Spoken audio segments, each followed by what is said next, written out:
तर हा असं तारपा पूर्ण जगापर्यंत तर गेलेला आहे, पण एक समज असा आहे की तारपा म्हणजे वारली समाज किंवा वारल्याचा तारपा. तर तसं नाही आहे.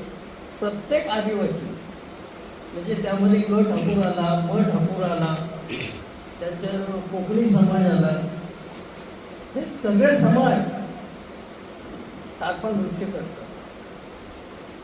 तर हे मुख्य आहे की हे लक्षात घ्या की आतापर्यंतचा समजच असा आहे की म्हटलं जातं तारपा म्हटलं तर वारली समाज, पण तसं नाही आहे.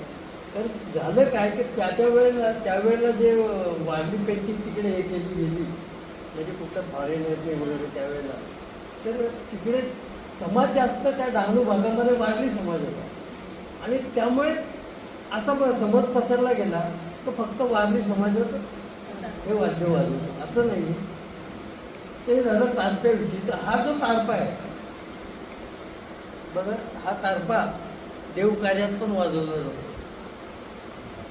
देवकार्य म्हणजे तुमचं कलसरी असेल, त्यानंतर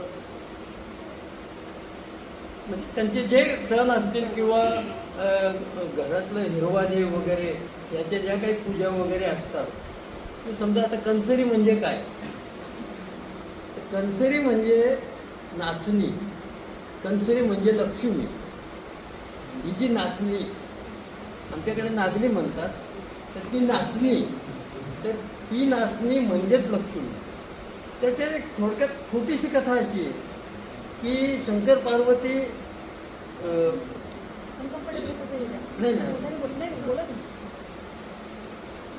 आंघोळीला बसले होते, त्यावेळेला त्याच्यातून जे पाणी आंघोळीचं पाणी वाहत होतं, तर त्या ठिकाणी एक मोड उमटलं. म्हणजे त्या भाषेमध्ये, त्यांच्या भाषेमध्ये मोड म्हणजे आपला अंकुर फुटला. तर त्या अंकुर फुटला तर म्हणे हे काय नेमकं, हा कसला अंकुर आहे, कसलं बीज आहे. तर त्यांनी सगळ्या म्हणजे सगळ्या देवांना बोलवलं, आधी ब्रह्मदेवाला, विष्णूला, सगळ्यांना बोलवलं, पण कोणालाच त्याचं काही सांगता नाही आलं. तर असं करता करता तर ह्याच्यापर्यंत गेलं.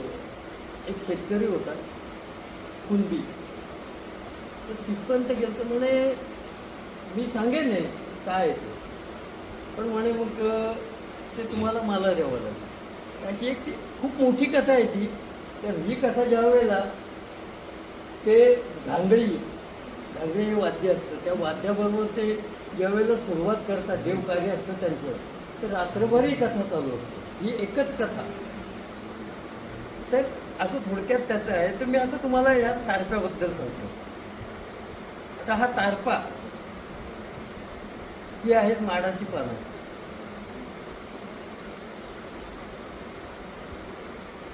नंतर हे आहे बांबू,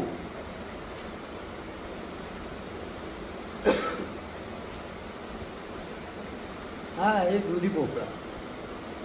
हा दुधी भोपळा आपण घरी आणून सुकू शकत नाही, हा वरती झाडावरच सुकला पाहिजे, तरच तो व्यवस्थित सुकतो. आणि हे जे आहे हे आहे मेण म्हणजे मधमाशांचे जे पोळे असतात, ते मध वगैरे काढून घेतल्यानंतर त्याच्यातून ते मेण काढलं जातं. तुम्ही जे मेण नाही का स्त्रिया लावायच्या, त्याच प्रकारचं ते हे मेण आहे. आणि याच्या आतमध्ये आहे इथे जॉईन केलेली, तर जे ज्यातून तूर बाहेर पडतं, तर त्याला ती पावी म्हणतात. तर ती पावी आतमध्ये असते, आणि हे जे सगळं मेणाने जॉईन केलं जातं. तर हे